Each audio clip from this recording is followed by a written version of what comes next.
bentornati sul canale, dalla Fara e da Fuz.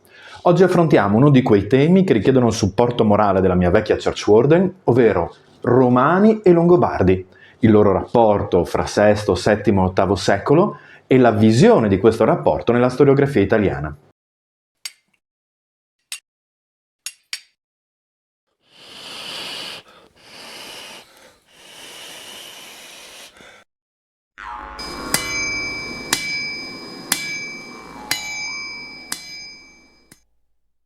Bentornati. In realtà abbandoneremo subito la mia povera Church Warden per non rischiare di provocare troppo il puritano algoritmo di YouTube.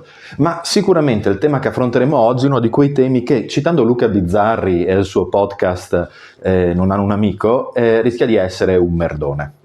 Perdonate il francesismo, ma è uno di quegli argomenti estremamente divisivi, eppure su cui si è scritto molto dal punto di vista accademico e si è discusso moltissimo dal punto di vista non accademico. Di recente, sotto i nostri ultimi video, di nuovo è ricomparsa la richiesta di parlare di questo argomento, non potevamo quindi esimerci, andiamo con calma. Prima di iniziare vi invito a iscrivervi al canale se non l'avete fatto, a cliccare sulla campanellina in modo da ricevere sempre i nostri aggiornamenti e supportare il canale. A voi non costa nulla, ma a noi dà una grandissima mano. Se invece foste disposti a investire di più nel supporto della Fara, di recente ci avete rivisto di nuovo in abiti storici al Castello di Artegna, ma c'è il nostro progetto di villaggio longobardo nel bosco, le ricostruzioni dei corredi, le didattiche nelle scuole e nei musei. Ecco, se voleste supportare tutto questo, in descrizione trovate come diventare Patreon o abbonati a questo canale. Patreon e abbonati hanno accesso principalmente a contenuti in anticipo e, se ci sono dei dietro le quinte, ai dietro le quinte. Veniamo all'argomento di oggi, Longobardi e Romani. Un argomento di cui si è discusso tantissimo, ma che possiamo dividere principalmente in due sezioni. La prima, relativa ai Longobardi e i Romani e il loro rapporto effettivo durante i secoli del Regnum Langobardorum. La seconda, il modo in cui questa dinamica è stata interpretata nella storiografia dello Stato unitario italiano, quindi in tempi recentissimi. Partiamo per assurdo dal secondo di questi aspetti, quello più vicino a noi nel tempo, perché ci permette di comprendere meglio le letture delle fonti originali. La storiografia italiana ha sempre avuto un peccato originale, cioè quello di essere romanocentrica, e se ci si allontana dallo studio degli specialisti sull'Alto Medioevo la cosa diventa ancora più accentuata. I Longobardi sono il buco nero della storia longobarda. I Longobardi sono il buco nero della storia italiana, e gli italiani sono gli eredi dei Romani, del Rinascimento e poco altro, chi vuole dei comuni. Ecco, questo tipo di visione, ipersemplificata e chiaramente figlia di una necessità di unificazione di uno Stato che non era mai stato unificato per secoli, ha portato i suoi danni proprio sul periodo che noi preferiamo e che noi approfondiamo, cioè quell'Alto Medioevo barbarico e longobardo. Sì, perché nel momento in cui l'unità d'Italia, a partire dalla seconda metà del XIX secolo, diventa una realtà, ovviamente la storiografia si presta a una funzionalità a questo nuovo Stato, soprattutto nella sua applicazione scolastica. Ancora oggi nei programmi scolastici i Longobardi hanno pochissimo spazio rispetto a quello che possono avere ad esempio i comuni, le rivolte contro il Barbarossa e poi il Rinascimento e prima i Romani, eccetera. Rimane quindi un pregiudizio rispetto a questi secoli, che vogliono vedere in questa popolazione barbarica la causa del declino dell'Italia, intesa come penisola, perché come istituzione politica ovviamente non esisteva, e che invece trovava la sua originale grandezza nel periodo romano e poi un suo riscatto culturale nel periodo rinascimentale. È chiaro che è una visione datata, forzata e politicizzata. Tutto questo fa in modo appunto di dimenticare 200 anni che invece sono costitutivi delle varie identità della penisola italiana. Sì, perché se siete su questo canale sarete consapevoli anche che chi vi parla crede più nelle piccole identità che in una grande identità nazionale che mi sembra sempre molto artificiosa, anche se oggi di identità artificiose e artificiali parleremo. Resta comunque il fatto che questa visione ha influenzato la storiografia e per molto tempo la descrizione della storia longobarda è stata vista in questo modo, al contrario di quello che succedeva nel resto dei paesi europei. Sì, perché nel resto dei paesi europei, pensiamo all'Inghilterra ad esempio o alla Francia, il patrimonio altomedievale, che quindi fosse quello anglosassone o quello merovingio-carolingio, era visto come costitutivo della nascita dell'identità nazionale, in una visione che poneva quindi la matrice germanica come creatrice delle nuove identità. Sebbene questo possa essere valido anche per la storia italiana, nel senso che è in questo periodo che si vanno a costruire le identità locali, le territorialità e anche le maggiori divisioni che oggi ancora vediamo fra la lunghissima penisola a cui apparteniamo, ecco che però invece di analizzare questi aspetti vengono completamente negati dicendo che inizia il declino e poi c'è un recupero. Fortunatamente, dal punto di vista invece archeologico, queste cose sono state lasciate indietro abbastanza presto e gli interessi verso il cosiddetto mondo barbarico si sono sviluppati rapidamente con l'evoluzione della disciplina. Dall'altra parte, la storiografia ha subito una accelerazione in questa direzione a partire dal secondo dopoguerra. Ne abbiamo già parlato, fin quando l'Italia era sotto il regime fascista, che era ovviamente romanocentrico, tutto quello che era barbarico era sostanzialmente male. Dopo la seconda guerra mondiale e con l'influenza delle teorie storiche provenienti dal resto dell'Europa in quel lento processo di unificazione di cui speriamo siamo ancora all'interno, ecco che comincia a farsi largo una visione che invece vuole vedere il passaggio all'Alto Medioevo ai regni romano-barbarici come non particolarmente conflittuale, non una cesura, non una chiusura. Si arriva a degli eccessi anche in questa lettura, andando a indicare come l'Alto Medioevo sostanzialmente non abbia nessun valore di cesoia rispetto al passato e che i barbari siano solo un progetto fuggito di mano del design politico romano. Evitando questi eccessi, però, il punto di vista pan-europeo fa in modo che gli studi si amplino, che si prenda in considerazione il rapporto fra romani e longobardi, che si analizzino le fonti senza il pregiudizio che questi barbari cattivoni avevano distrutto la nostra bellissima civiltà mediterranea. Passiamo quindi da questo punto di vista, quello contemporaneo, a quello che possiamo intuire alla luce di questa disamina sulle fonti originali. E se parliamo di fonti originali e di Longobardi, ovviamente andiamo a recuperare il nostro amato Paolo Diacono. Abbiamo discusso 1000 volte sulla parzialità di Paolo Diacono come fonte, sulla necessità di analizzarlo in maniera oggettiva, ma resta comunque la fonte privilegiata. Allora, ci spostiamo al libro secondo, se non sbaglio, sì, che fa riferimento a Clefi e quindi a quel tentativo di restaurazione della monarchia longobarda non fortunatissimo. In Italia, tutti i Longobardi riuniti a Pavia, con decisione unanime, si diedero come re Clefi, nobilissimo tra i suoi. Questi uccise di spada molti potenti romani, altri li cacciò dall'Italia. Dopo 1 anno e 6 mesi che regnava, insieme a Masana e sua moglie, fu sgozzato con un colpo di spada da un giovane del suo seguito. Dopo la morte per 10 anni, i Longobardi, senza avere un re, furono sottomessi ai duchi. Ciascuno di essi infatti governava su una città: Zaban Pavia, Vallari Bergamo, Alichis Brescia, Evin Trento, Gisulfo Cividale. Ma oltre a questi ci furono altri 30 duchi, ognuno in una propria città. In questo periodo molti nobili romani furono uccisi per cupidigia delle loro ricchezze.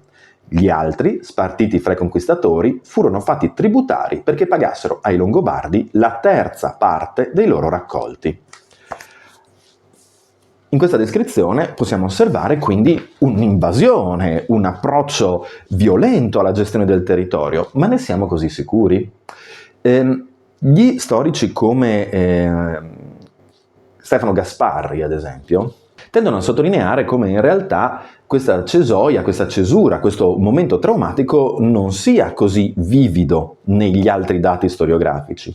E d'altra parte anche i dati archeologici ci indicano sì un cambio di cultura materiale in alcuni contesti, ma non una completa abrasione del substrato precedente, sebbene piuttosto l'avvio di una lenta evoluzione dopo quella che effettivamente era un cambiamento strutturale.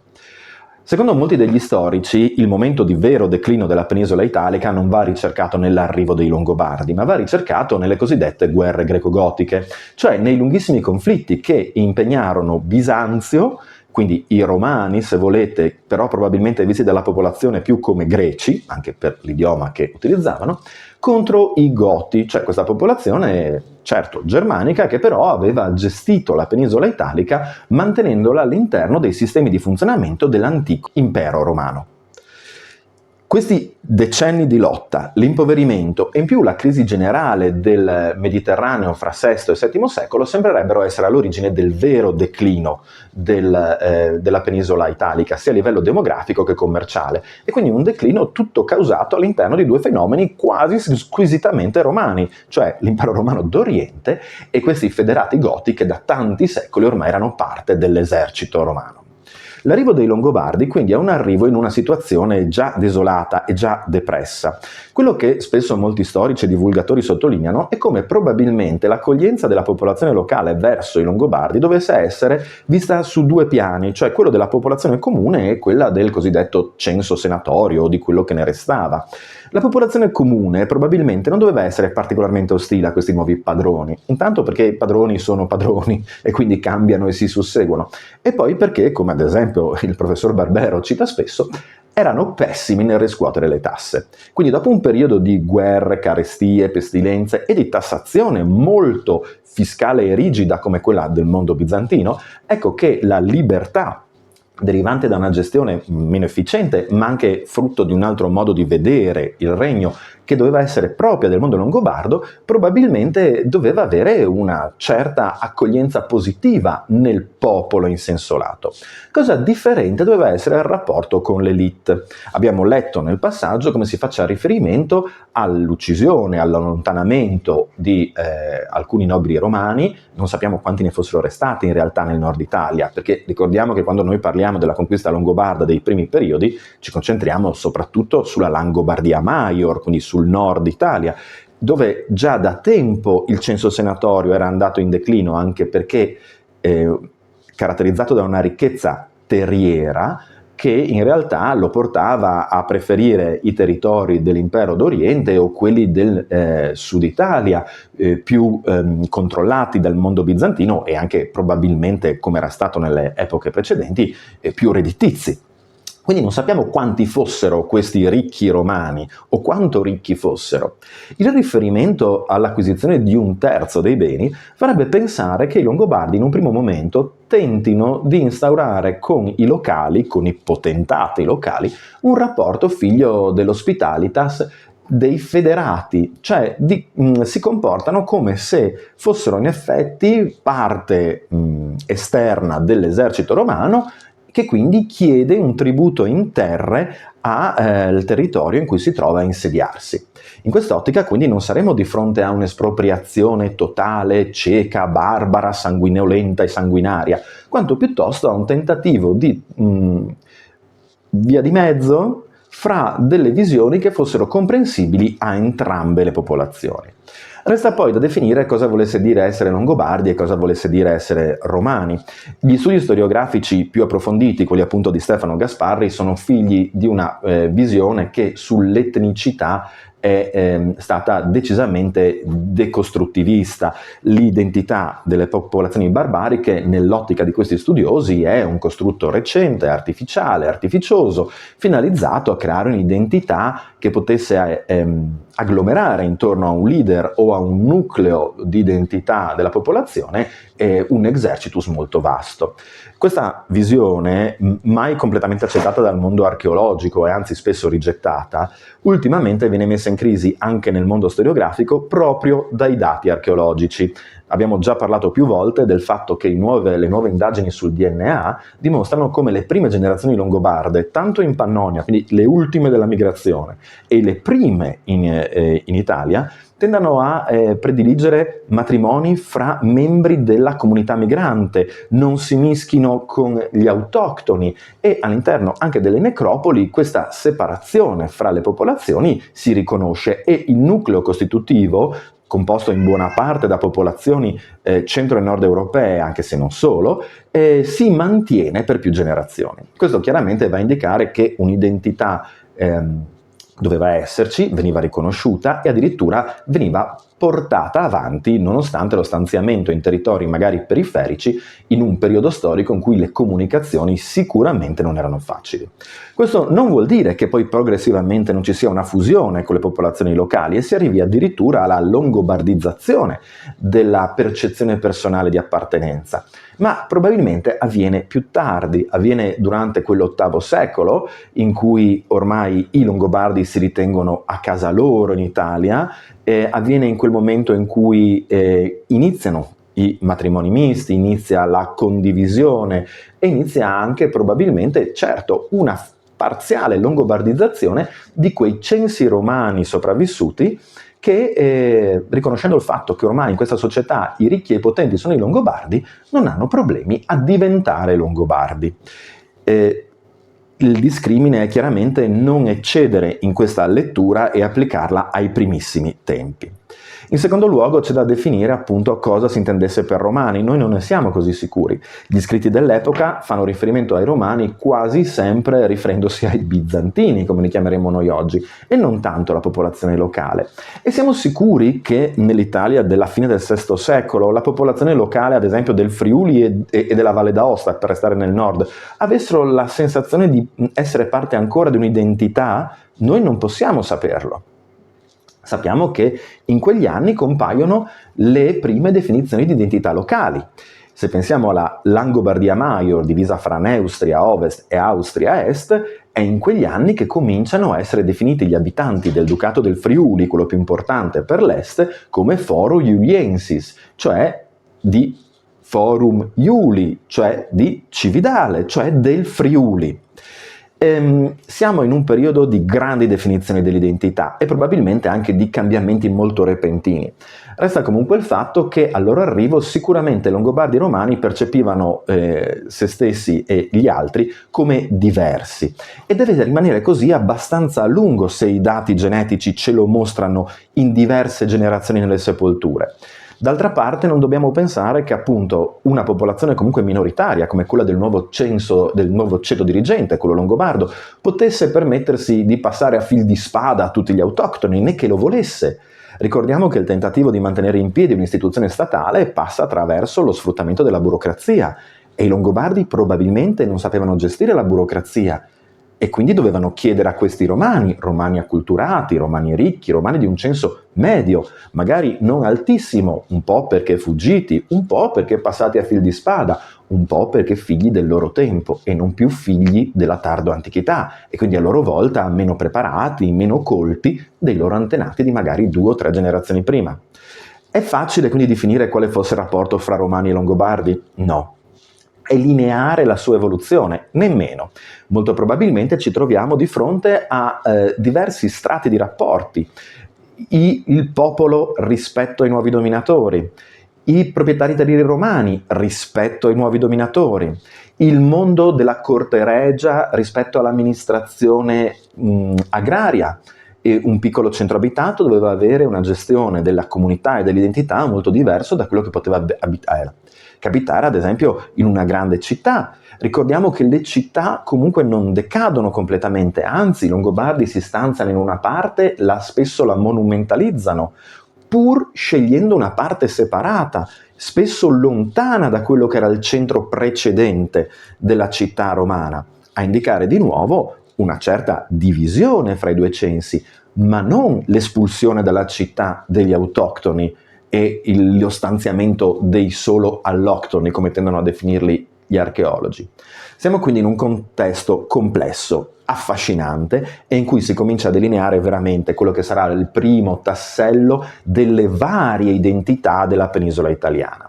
Quello che noi oggi dovremmo fare sarebbe sicuramente assecondare i nuovi studi, aggiornarci, cambiare idea, quando nuovi studi ci facciano cambiare idea, ma riconoscere che tra il 568 e il 774 inizia il vero medioevo della penisola italiana, e che non c'è un periodo buio, non c'è un buco che non ha nessun rispecchio nelle identità successive, ma c'è un momento ricchissimo di commistione, di scontro, di confronto, di crescita e di cambiamento. C'è una cesura rispetto al mondo tardo antico? Sicuramente sì, lo vediamo nella presenza delle Grubenhaus, dell'edilizia immateriale deperibile, che però non è sempre solo longobarda, mentre le Grubenhaus sì. Lo vediamo nella tendenza a deporre i corredi, e i nuovi studi archeologici smentiscono quelle letture di fine XX secolo che dicevano i corredi non indicano l'appartenenza a una popolazione. No, I corredi vanno di pari passo col dato genetico sull'appartenenza a una popolazione. Quindi torna di nuovo in auge l'analisi dei corredi come simbolo e sintomo della divisione all'interno della società. Ma ciò non toglie che vivessero le stesse città, vivessero gli stessi territori, probabilmente collaborassero alla gestione di uno Stato molto più povero, molto più semplice, ma non solo per colpa dei Longobardi. Mandi!